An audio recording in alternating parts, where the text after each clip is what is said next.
hanteer stres soos Jesus. Matteus 26 verse 36 tot 38 sê: Toe gaan Jesus saam met hulle na 'n plek wat Getsemane genoem word, en hy sê vir die disippels: Bly hier sit totdat ek klaar gaan bid het. Hy neem toe vir Petrus en die 2 seuns van Zebedeus saam, en hy het bedroef en beangs begin word. Toe sê hy vir hulle: My siel is diep bedroef tot die dood toe. Bly hier en waak saam met my. Jesus het 'n plek gehad waarheen hy kon gaan as die lewe hom vang.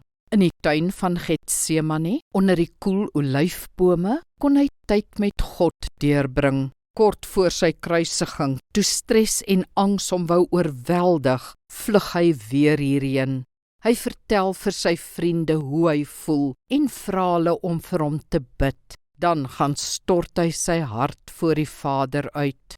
Ek en jy moet ook 'n plek hê waarheen ons kan gaan as die lewe te veel word. 'n Plek waar ons emosies en besluite kan uitsorteer, waar ons met God kan praat. Dit sal 'n groot verskil aan jou stresvlakke maak. Kyk ook na jou dieet, oefening en slaap en praktyke soos ontspanningsoefeninge om jou stres te beheer.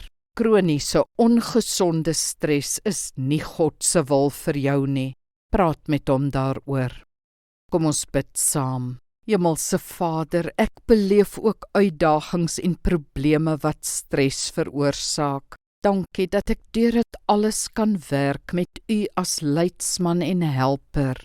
Lei my hierdeur, Here, voorsien wat ek nodig het. Openbaar U wil aan my. Maak my sterker in die proses, my prioriteite herbevestig, my besluite geneem, my doelwitte duidelik. Amen. Die Here seën jou.